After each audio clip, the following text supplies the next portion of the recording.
I was leading a Zoom call with 6 engineers, 3 product owners, and a VP who still didn't know how to unmute himself when the intern asked if I could approve her PTO. I laughed and said, "You'll need to ask HR, I'm just a contractor." The room went silent for half a beat, then back to normal like the moment never happened. But it stuck in my head like a splinter under a nail. That same week, I was assigned to lead Q4 launch planning across departments. Not asked, assigned. No one ever questioned if I had the authority. I had a company badge, a corporate email, an invite to the leadership offsite, which I politely declined because I don't drink with people who misclassify me. I was expected to lead, deliver, manage other full-time employees. But on paper, I was a line item on the contractor budget, filed somewhere between freelance designer and AI chatbot consultant. They gave me a performance bonus last year, a $75 Amazon gift card for the holidays, a 401k match, and health insurance under a third-party shell, but still, HR would sometimes accidentally CC me on employee-only threads, then follow up with a whoops. Ignore that, like they just sent a cat meme to the CEO. I ignored it all. For 6 years. Because the money was good, and Ohio winters are long, and I needed to keep my health plan while taking care of my dad after his stroke. I know, if you're shaking your head thinking, Nina, why'd you put up with that? Trust me, I did too. Every day I clicked join meeting. But you learn to trade clarity for survival. Oh, and while you're here, quick pause. If you're enjoying the story, do me a favor. Tap that subscribe button and throw us a like. 90% of folks listen without subscribing, and it seriously keeps the team going stronger than HR's denial emails. All right, back to the mess. There were moments I'd forget I was other. Like when we shipped a nightmare project for a pharmaceutical client and my manager, Jason, said during the all hands, couldn't have done it without Nina Castillo. She's the glue. I smiled in my little Zoom square, said nothing. The glue doesn't talk, it just holds. But every now and then, I'd be reminded. Like the time HR sent out an email about the annual company retreat, team building, escape rooms, zip lines, and I clicked on the RSVP link only to be met with, "You are not authorized to access this form." I forwarded it to HR with a just FYI. They replied, "Sorry, that invite was for employees. Period. No emoji. No, we appreciate you." Just a cold, digital slap. Yet I kept showing up. Because rent doesn't care about your employment status. Because the health insurance was buried in that sketchy middleman contract, but it covered Dad's prescriptions. Because sometimes, when you're deep enough in the fog, pretending it's daylight feels easier than admitting you're lost. I stopped keeping track of my hours years ago. They were long. That's all I remember. Sometimes I'd sign off at 11 p.m. and be back in a kickoff call by 7 a.m. Slack pings never stopped. My calendar looked like a game of Tetris played by a caffeinated raccoon. But I got things done. My teams hit every deadline. Even Jason would occasionally send me a late-night message that said, "Not sure how you do it. You're a machine." I wasn't. I was just exhausted. But I had my little corner of control. I ran my projects like a conductor in a storm, tight, fast, no wasted motion. I never brought up the fact that I hadn't had a real vacation in 4 years, or that I was onboarding new hires who got laptops before I did, or that when I tried to expense a $29 software license, it was flagged because contractors can't submit reimbursements. Still, I stayed, because part of me believed I'd eventually be converted, that they'd finally say, "You know what, Nina?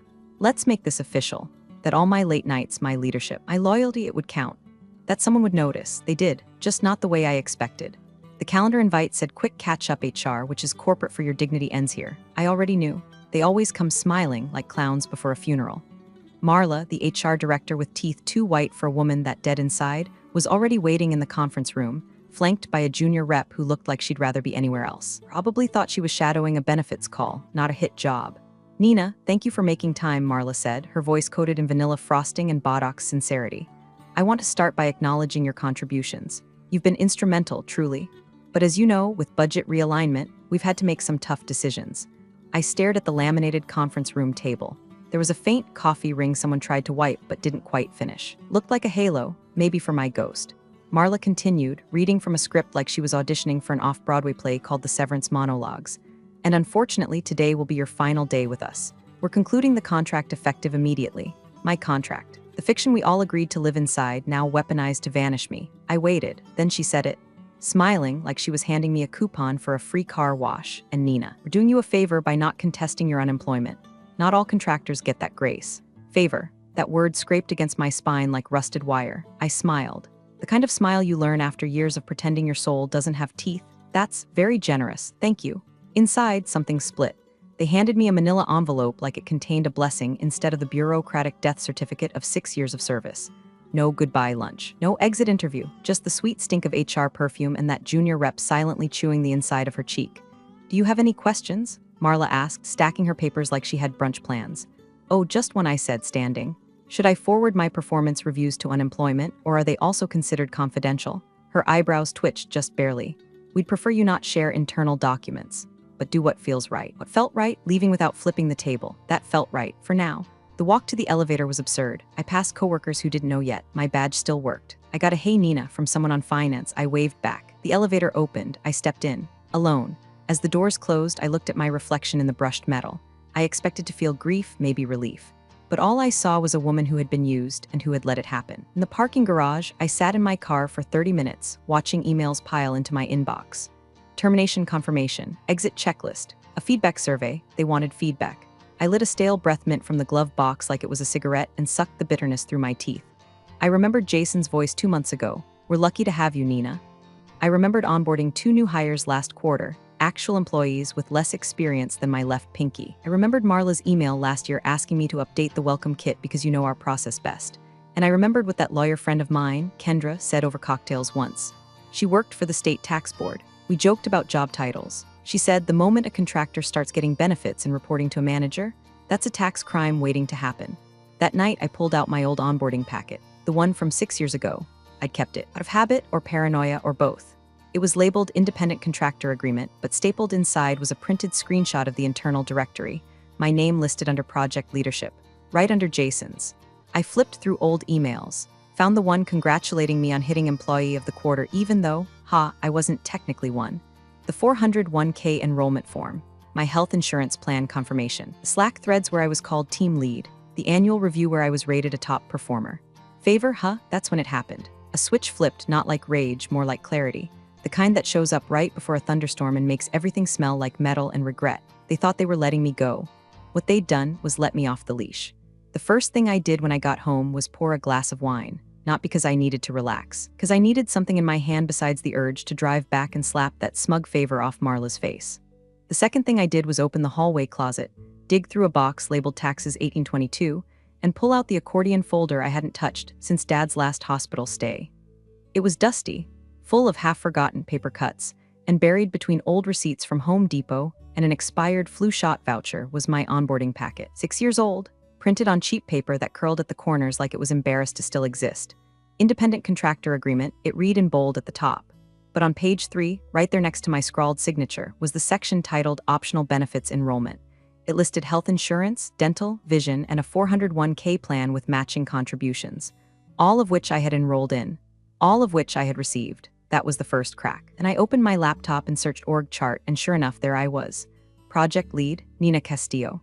The chart was dated last quarter. I was listed between 2 salaried team managers and below me 5 full-time employees. Employees I had recruited, trained, assigned projects to, conducted one-on-ones with. My inbox was full of their vacation approvals, HR questions, and performance issues I'd helped solve. I had screenshots of Slack threads where Jason said, "Run it by Nina, she's your lead." I started collecting. Pay stubs with company logos, emails that began with "as a full-time leader," performance reviews where I was called a critical member of the leadership team, a photo of me at last year's leadership summit, smiling, holding a coffee cup that said "best team ever," a mug I had to return because, I wasn't technically staff. My desktop looked like a conspiracy board, documents, PDFs, screenshots, all labeled, tagged, and time-stamped. I renamed the folder Favor Received. Then I called Kendra. She picked up on the second ring, chewing something loud. "Nina, what's up?" "Quick question," I said.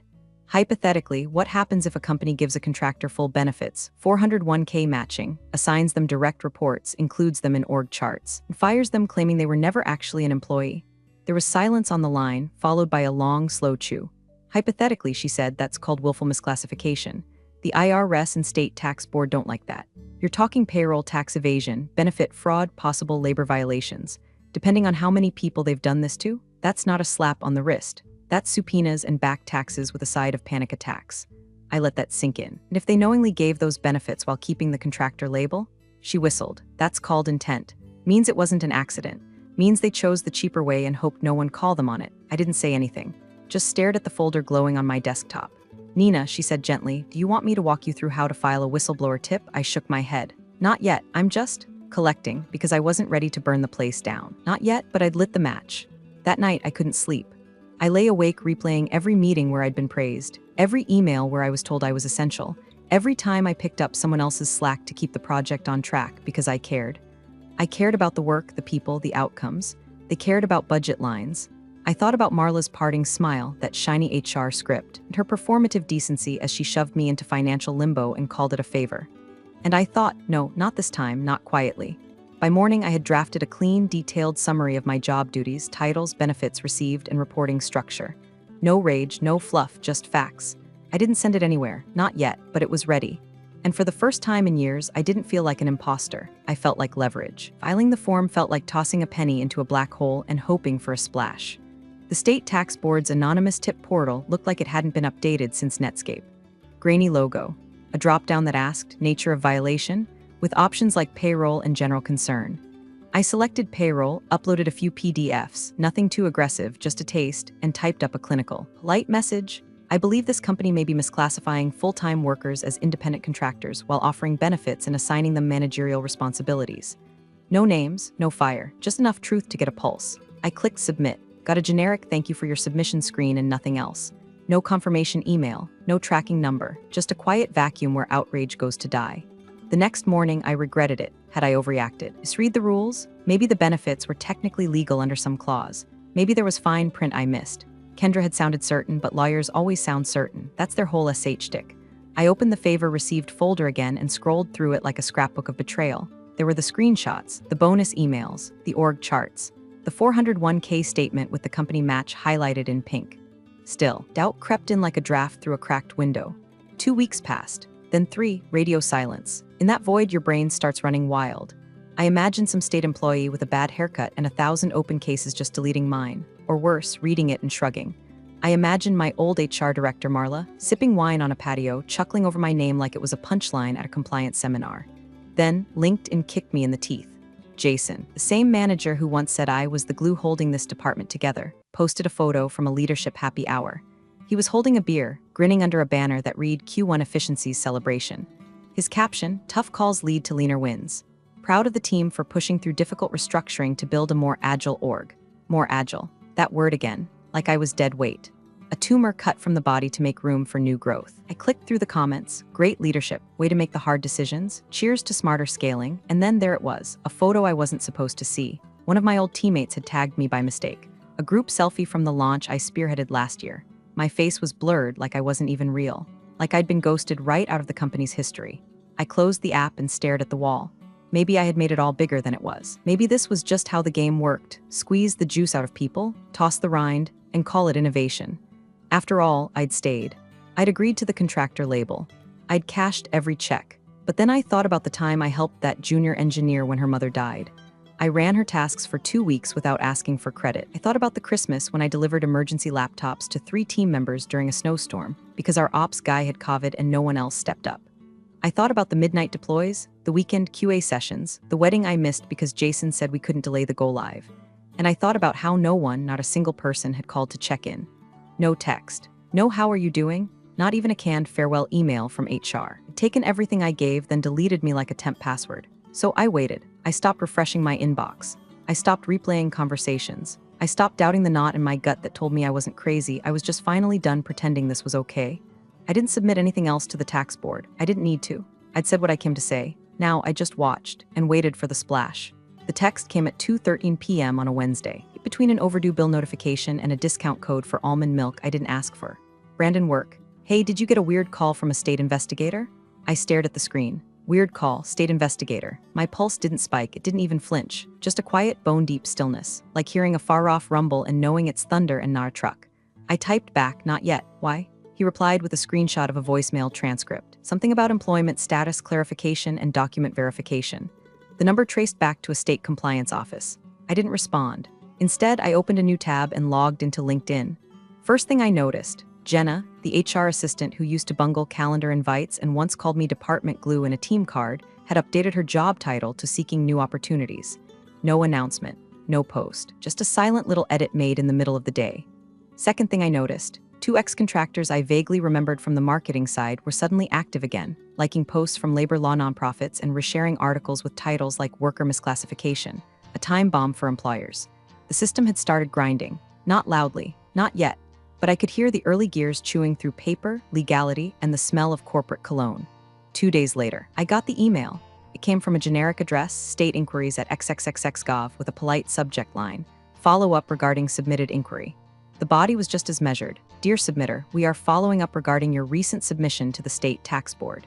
To proceed with preliminary review, we kindly request the following documentation if available. Initial employment agreement, evidence of benefits enrollment, payroll or compensation records, communication logs indicating managerial responsibilities. All materials will be treated confidentially in accordance with state whistleblower protocols. No names, no thank you, just a request. I didn't hesitate. I opened the favor received folder, zipped everything clean, and attached it with a brief note. Please find the requested documents attached. Let me know if you need anything further. Click, send. I leaned back in my chair and stared out the window. A mail truck stopped at the curb. The driver scratched his chin, yawned, and moved on. Somewhere a dog barked. Somewhere else a compliance officer opened my file and started to connect dots. I didn't feel vindicated. I didn't feel righteous. I felt precise, like a scalpel. The next morning, I got a call from a blocked number. I didn't pick up. They didn't leave a message. But something told me it wasn't a spammer offering me a timeshare. Something told me someone in some office somewhere had just realized that their internal documentation no longer matched their tax filings and that their problems had a name. Over the next week, more whispers bubbled up. A former IT guy I barely knew messaged me asking if I'd heard anything about contractor reclassification. I told him I hadn't. He said someone from legal had reached out asking about his timekeeping logs and who he reported to. Weird stuff, he added. Kinda makes me nervous. I didn't respond because it wasn't my job to explain. I was just a contractor, remember? No more meetings, no more quick asks, no more Slack messages asking for one last fix before launch. I'd done my part. Now the machine was moving, and all I had to do was stay out of its way. 3 weeks after I sent the file, I got a call from an unknown number with a southern area code. I let it ring out. They tried again 5 minutes later, and again the next day. Then came an email, this time from a corporate legal address I hadn't seen before, politely asking if I'd be open to a confidential conversation regarding your time at the company. No subject line, no signature block, just a vague invitation dipped in lawyer cologne. I didn't reply, but I knew what was happening. By the end of that week, I got texts from 3 different people I hadn't spoken to in over a year. Cassie, ex-copywriter. Hey, did you hear they're offering hush money to former contractors? I got a call. They're saying consulting fee, but it feels sketchy. Mardes, old dev lead. Legal reached out to me asking for my NDA again. I never signed one. Ali contract recruiter? Any idea what's going on? They said they're clarifying relationships. Sounds like a panic in slow motion. I just stared at the messages, calm as a still lake hiding 1,000 piranhas. Then Jenna, the former HR assistant turned LinkedIn job seeker, finally broke silence. She DM'd me. Jenna, you didn't hear this from me, but there's an actual audit. State level, legal's freaking. Preliminary findings are bad. That was her word, bad. Not concerning or complex or sensitive. Just bad? She followed it with, Marla's been in closed-door meetings all week. Our hiring freeze just became a total lock. They told recruiting to stand down until compliance clears. And sure enough, 3 days later, it hit the trades. A small headline buried in the business section. Tech firm halts hiring amid internal compliance review. The statement was corporate oatmeal. In response to routine internal controls, the company is temporarily pausing new hiring efforts while addressing structural alignment related to labor classifications. Routine internal controls. Right. I read that sentence twice, once with coffee and once with vodka. It tasted the same either way, desperate. I kept watching. Quietly. On Glassdoor, a fresh review popped up from former contractor project coordinator who warned others to get it in writing. Don't trust verbal titles. Use you and drop you when convenient. Within 24 hours, another post surfaced about being forced to act as team lead without benefits. Then another. Then a Reddit thread surfaced in r/consulting, where someone anonymously posted, my last company treated contractors like full-time employees but without the legal paperwork. Now they're getting audited. Anyone been through this? People started connecting the dots. And still, I said nothing. I didn't need to. My absence was louder than anything I could post. They couldn't spin it away or bury it in a culture memo. I wasn't protesting, I was the receipt. Jason, my old manager, hadn't posted on LinkedIn in over a week. His usual leadership quotes and hustle gifs had gone dry. His silence was delicious. I'd sit on my patio in the evenings, watching the sun die slowly over the tree line, sipping chamomile like it was champagne. Every ding from my phone made my heart flicker, not with anxiety but anticipation. Because now I wasn't waiting for response, I was waiting for collapse. The house they built on loopholes was starting to sink, and every email they sent, every NDA they scrambled to sign, every call they made to someone like Cassie or Mardes, or Illy was just more frantic patchwork on a hull that had already cracked. I never gloated, never posted a thing. I didn't need applause. This wasn't revenge. This was arithmetic. What they owed finally adding up. It came in a nondescript envelope, cream-colored and slightly smudged, like it had taken the long route through a bureaucracy that still used fax machines and rubber stamps. The return address was printed in small black letters, State Department of Tax and Wage Compliance. I slit it open with the same steak knife I used to open everything these days: bills, grocery coupons, silent little justice bombs. Inside, a single-page letter, formal and bloodless. Dear Submitter, thank you for your materials regarding potential misclassification under State Labor Code Section 112.9b. Based on preliminary findings, the board has authorized a formal investigation into the employment practices of company name redacted. You may be contacted again should further details be required. If you believe you may be eligible for whistleblower protections or compensation as a misclassified employee, please refer to the enclosed guidance for next steps. Enclosed was a folded blue pamphlet with bold letters. Know your rights under whistleblower law. I stared at it for a full minute, unmoving. Not because I was shocked, but because this was the moment the rope snapped tight around their ankles, and they hadn't even realized they were hanging upside down yet. I forwarded the letter to Kendra, my lawyer friend, with a short note. It begins. She replied in less than an hour. This is real, Nina. You could be eligible for back pay, damages, possibly legal fees. Want to talk strategy? I didn't reply right away. I just sat with it. Let the magnitude settle like dust after demolition. For 6 years, I lived inside their fiction. I played the role, ate the cake, smiled in the Zooms. I was efficient, respected, invisible. Now, with a single folder of documents and a handful of receipts, I'd tilted their entire house off its axis. And the best part? I wasn't even doing anything anymore. The engine was running without me. They were the ones sweating through audits and emails. I was just keeping records. Later that evening, I opened a blank document, my resume. It had been collecting digital cobwebs in a forgotten folder named Someday. I updated my title from independent consultant to Project Leadership Cross-Functional Operations, Fortune 500 clients. I added a bullet. Successfully led multi-year initiatives across engineering, product, and compliance during high-growth periods. And another, experience navigating complex classification environments and cross-jurisdictional labor relationships. That one made me laugh. I listed references, real ones, people who'd actually reported to me, people who still called for advice, people who knew the truth behind the label. Then I hit save. No posts, no announcements, no excited to share, updates with balloon emojis, just the click of quiet readiness. I'd spent years giving that company everything: late nights, strategic plans, emotional labor, literal sweat. I'd given them loyalty without protection. Now, finally, I had both. The best part, they still didn't see me coming. I was no longer the good soldier. I was the loose end they forgot to snip. The dotted line that led back to a file folder no one double-checked. They built their walls high, thinking no one would look behind the drywall, but I was in the beams. And now the inspectors had arrived with clipboards and flashlights, and the foundation was buckling under their own shortcuts. I didn't need revenge. I had receipts. I didn't need justice. I had leverage. And I didn't need a job title anymore, because I had become the one thing they never accounted for. A woman who knows exactly where all the bodies are buried, because she was the one they asked to dig the holes. The email came on a Tuesday, like most gutless things do. Subject line, request for clarification, former engagement sent from someone in legal I'd never met, with a title so vague it probably required its own NDA. The message was polished to a dull, professional shine. Hi, Miss Castillo. We're currently working with state compliance officers to ensure accuracy in our internal documentation regarding contractor roles. As you were a key contributor during your time with us, we'd greatly appreciate your assistance in clarifying a few points related to your engagement. Specifically, we'd like to understand the nature of your day-to-day responsibilities to help avoid any misrepresentation during the audit process. You'd be open to arranging a small consulting fee for your time, of course. Please let us know your availability, of course. I read it twice, then again, just to admire the desperation carefully dressed in civility.